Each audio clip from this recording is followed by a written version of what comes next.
함께 가는 스마트 대한민국 KTV 소통코리아 함께하고 계십니다. 이번 순서는 소통업 스마트업입니다. 네, 오늘도 소통업 스마트업 함께해 주실 분이죠. 소통 메신저 김윤주 주무관 나와 계십니다. 안녕하세요. 네, 안녕하세요. 김윤주입니다. 요즘 자신의 SNS에 좋은 경치 사진이나 또 듣기 좋은 음악들을 게시하기도 하고 다른 이의 포스트를 옮겨오는 경우가 많으시죠? 이렇게 SNS 활성화가 되면서 우리는 좋은 이야기와 사진을 많이 볼 수 있어서 좋긴 한데요. 이것 모두 저작권에 문제가 될 수 있다는 사실 알고 계셨나요? 오늘 소통업 스마트업 시간에는 SNS 사용자의 기본 에티켓, 저작권을 보호하고 지켜주는 한국저작권위원회 SNS 현장을 다녀왔습니다. 화면을 통해 함께 보시죠. 뉴미디어 시대의 소통 창구, 소셜 네트워크 서비스. SNS를 통해 국민과의 소통을 실현한다. 소통 메신저 김윤주와 함께하는 소통업, 스마트업. 다양한 문화 콘텐츠의 저작권 보호에 앞장서는 한국저작권위원회의 SNS 현장을 찾아가 본다.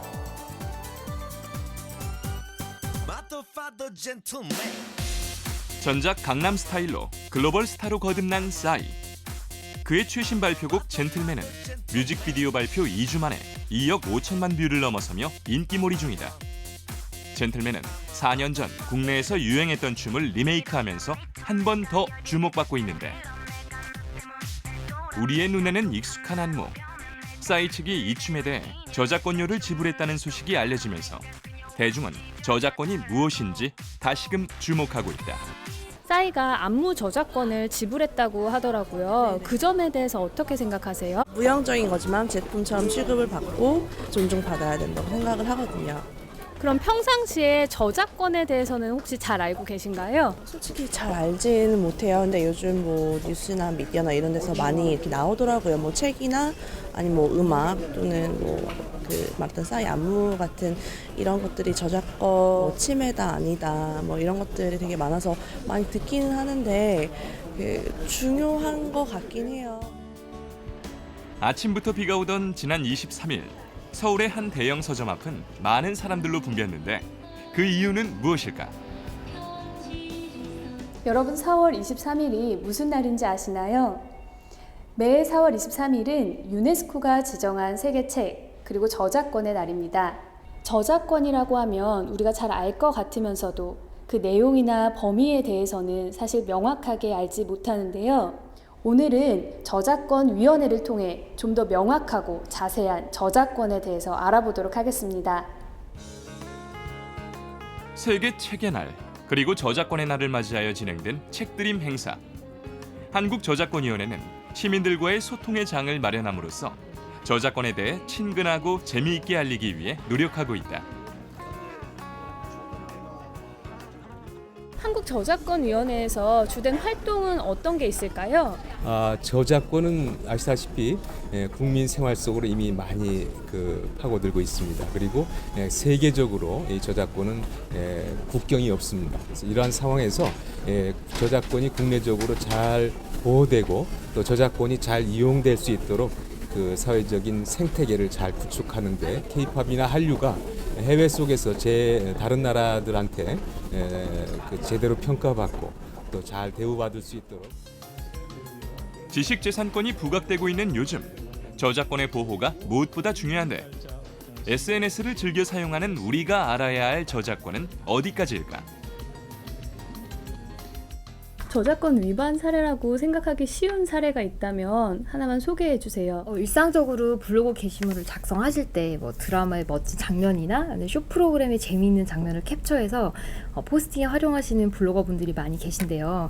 사실 이게 비록 한 장면일지라도 저작권법의 보호를 받는 저작물이기 때문에 저작권 침해에 해당합니다. 방연자의 허락 없이 mp3를 녹음하는 것 자체가 약간 저작권법상 복제권의 침해 소지가 있는데요. 인터넷상에 업로드해서 공유하거나 매매하는 행위를 하실 때는 저작권법상 침해이시기 때문에 주의하셔야겠습니다.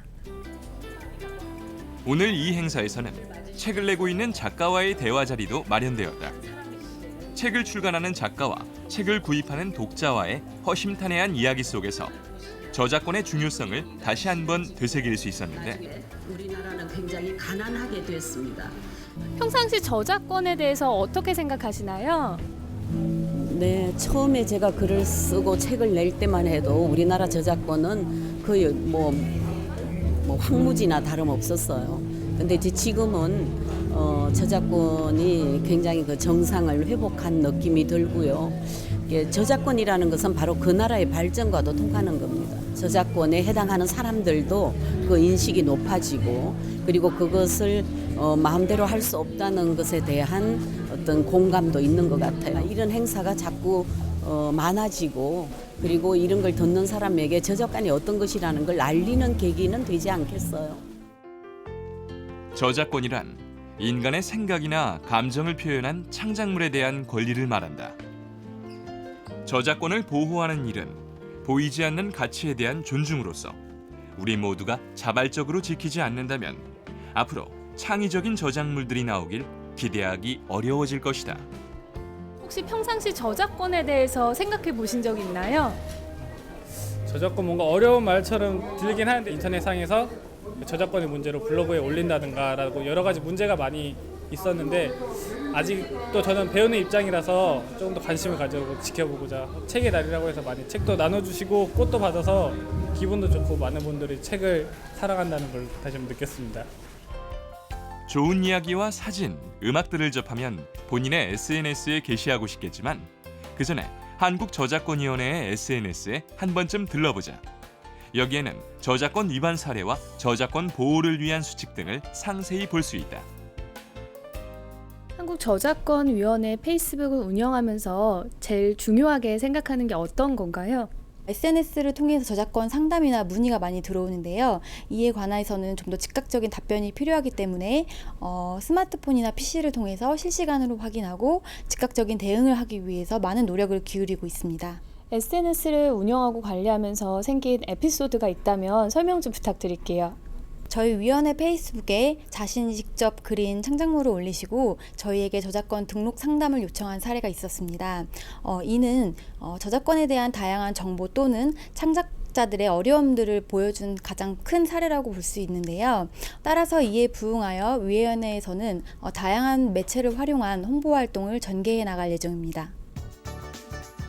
저작권의 법령이나 판례, 주요 제도가 궁금하다면 스마트폰 어플 헬로 저작권을 이용해도 좋다. 저작권에 관련된 정보를 한 번에 볼 수 있는 무료 어플리케이션으로서 헬로 저작권은 누구나 다운받을 수 있다. 이런 관련 법령과 제도를 올바로 알리고 적용하기 위해 한국저작권위원회 직원들은 정기적인 교육도 받고 있다. 위원회에서 운영하는 저작권 SNS 기자단이 직접 전달하는 생생한 저작권 산업 현장 소식을 위원회 페이스북을 통해서도 곧 만나보실 수 있을 예정이오니 한국저작권위원회 페이스북에 팬이 되셔서 유용한 정보도 받아보시고 저희 위원회가 제공하는 다양한 저작권 서비스도 이용해보시길 바랍니다.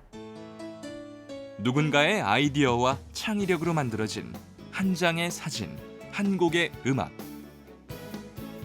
일상화된 SNS 속에서 저작권 보호에 침해되는 일은 하지 않는 것이 네티즌들의 에티켓임을 절대 잊지 말아야 할 것이다. 네, 4월 23일이 책의 날이라고는 알고 있었는데 때마침 또 저작권의 날이기도 하군요. 저작권이 무엇인지 좀 자세하게 소개를 해주시죠. 네, 제가 먼저 그 저작권에 대한 사전적 의미를 찾아보았는데요. 저작권이라고 하면 인간의 사상 또는 감정을 표현한 창작물인 저작물에 대한 배타적 또 독점적 권리라고 나와 있습니다.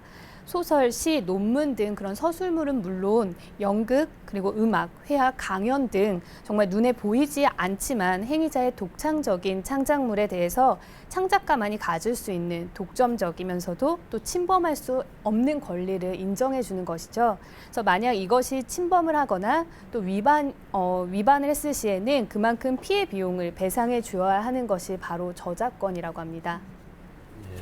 그 인터넷하고 이제 SNS를 점점 많이 쓰게 되면서 네. 자기가 직접 만든 게 아니라면 원칙적으로는 전부 이렇게 저작권 침해 소지가 있다고 좀 봐야 되는 거죠. 예, 그렇습니다. 그래서 요즘 SNS를 즐겨 사용하는 사람들이 꼭 알아야 할 사항이 있는데요. 네. 드라마나 쇼 프로그램의 한 장면을 캡처해서 포스팅하는 블로거들이 참 셀 수 없이 많습니다. 그런데 문제는 이들이 자신의 블로거가 인기가 있으면서 인기가 끌어지면서 이제 그 파워 블로거가 되면서 네. 많은 수익을 창출해내고 있는 게 가장 큰 문제인데요. 네. 만약 방송사들이 이런 사실을 그 문제시에서 법적 조치를 취한다면 정말 꼼짝없이 그 피해 내용을 배상해야 한다는 것입니다. 또 최근에는 그 대학생들 사이에서 교수님의 강의를 녹음해서 그 파일을 공유하고 또 매매한다고 합니다. 그래서 최근 교수들이 이를 이의 제기하고 나섰는데요. 개인적인 소장을 넘어서 금전적인 거래를 한다거나 또 유통이 되었다고 한다면 정말 심각한 문제를 초래할 수 있다고 합니다. 네. 또 마지막으로 그 인터넷상의 출처가 불분명한 폰트, 또 이미지를 상업적으로 활용하는 경우에도 그 저작권 위반 사례에 해당한다고 합니다. 그래서 저작자에게 정당한 대가를 지불하지 않고 또 무단으로 사용했기 때문이라고 하는데요. 요즘 이와 같은 소송들이 정말 빈번하게 발생하고 있기 때문에 많은 분들이 주의하셨으면 좋겠습니다. 네, 이제 경제적 이익에 이용하게 되면 이게 문제가 될 수 있다. 뭐 이런 말씀이신 것으로 받아들이게 되는데, 그 요즘 돌잔치나 결혼식 같은데 보면은 왜 예쁜 영상들 이렇게 틀어주잖아요. 그래서 사랑한다 그러면서 이제 막 멋진 음악도 이렇게 사용하고 하는데, 그게 저작물 보호법 위반으로 뭐 될 수 있다. 뭐 이런 얘기가 있던데 말씀해 주시죠. 예, 맞습니다. 정확하게 잘 알고 계신데요.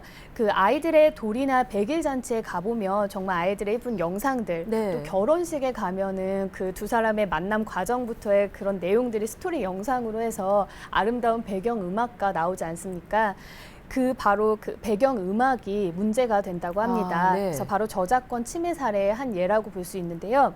이것을 만들어서 본인이 소장하고 있는 것은 문제가 되지 않지만 그런 공개적인 장소에서 이것을 상영한다거나 또는 유튜브 같은 곳에 업로드를 하게 되더라도 네. 그런 본질적인 이익 추구가 있지 않음에도 불구하고 문제가 된다고 합니다. 네, 그래서 이런 영상물을 만들 때는 음원에 대한 저작권료를 꼭 지불해야 한다고 하네요.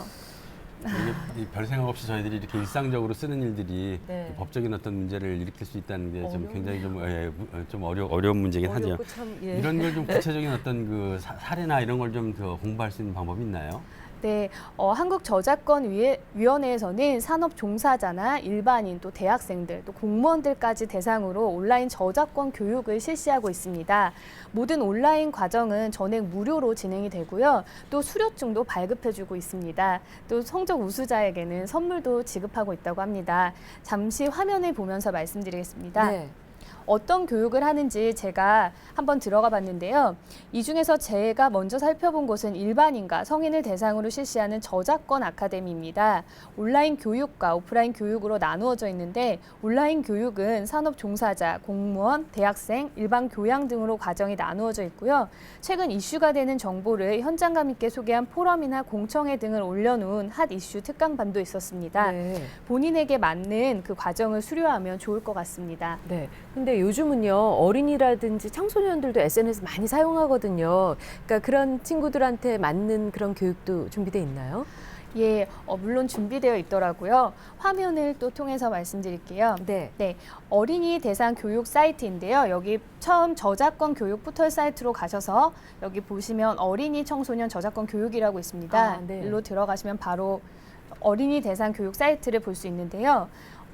이곳에서는 어린이, 청소년 저작권 교육 파트가 있습니다. 그래서 바로 창작 꿈나무들을 위한 저작권 수호천사, 저작권 교실에 바로 들어갈 수 있는데요. 네. 올바른 저작물 이용법과 이럴 때는 저작권 침해라는 상세한 소개까지 나와 있는 배움터가 마련되어 있고요. 그리고 저작권이 어떤 것인지, 어떻게 보호해야 하는 것인지에 대해 어린이들의 눈높이에 맞게 플래시 애니메이션, 게임으로 제작되어 있는 놀이터도 있습니다. 또한 저작권 등록 체험도 직접 할 수 있고요. 어린이와 청소년들에게 저작권에 대한 이해를 높일 수 있는 좋은 사이트인 것 같습니다. 네. 예, 저작권이 굉장히 좀 어렵고 복잡하고 그런 면이 있는데, 한국저작권위원회는 어떤 활동을 하는 곳인지 궁금하네요.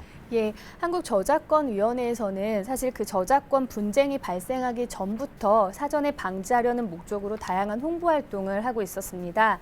앞서 영상에서 보신 그런 책 나눔 행사가 같은 캠페인의 일환인데요.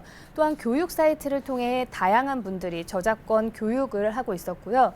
또 본인의 창작물이 저작권 보호를 받을 수 있는지 그 의뢰하는 분들에게 상담을 해주고 또 보호를 받을 수 있다면 그들의 저작권 그 보호를 받을 수 있는 물품이나 뭐 저작 등록을 하고 싶어하는 것들을 대신 등록해주는 업무도 하고 있었습니다. 네. 그런데 이런 활동에도 사실 불구하고 아직은 그 여러 불법 저작물 유통 루트를 통해 저작자들이 많은 피해를 보고 있는 게 사실입니다. 그래서 한국저작권위원회에서는 정말 꾸준한 모니터링 활동을 통해 저작권 침해를 단속하고 제재하는 등 저작권 삼진 아웃제를 시행 중에 있었습니다. 네, 저작권 삼진 아웃제란 저작권 침해에 3회 이상 경고를 받은 이용자나 게시판에 대해서는 문화체육관광부 장관이 저작권위원회의 심의를 거쳐서 최대 6개월 동안 이용자의 계정 및 게시판을 운영 중지할 수 있도록 하는 것입니다. 네, 뭐 자신도 모르는 사이에 남의 지적재산권을 침해할 수 있다는 사실을 잊지 말아야겠습니다. 그 한국저작권위원회 활동을 이제 쭉 지켜보고 오셨는데 마지막으로 하실 말씀 있으시면 하십시오. 네, SNS는 정보를 공유하고 많은 이들의 생각과 느낌을 재생산할 수 있는 공간입니다. 이것은 지식 기반 사회의 창조 경제에 밑거름이 되는 좋은 수단입니다만 무의식적인 저작권 침해는 큰 타격을 남길 수 있는 곳이기도 합니다. 남이 만든 좋은 작품을 공유하고 전파시킬 때는 출처를 꼭 표시하고요. 이용하고 싶을 때는 저작권자의 동의를 꼭 구해야 하는데요. 얼굴이 드러나지 않는 사이버 공간에서도 법은 존재한다는 것을 잊지 마시고요.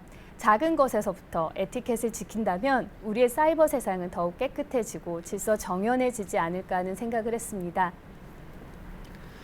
네, 오늘은 한국저작권위원회의 활동에 대해서 알아봤는데요.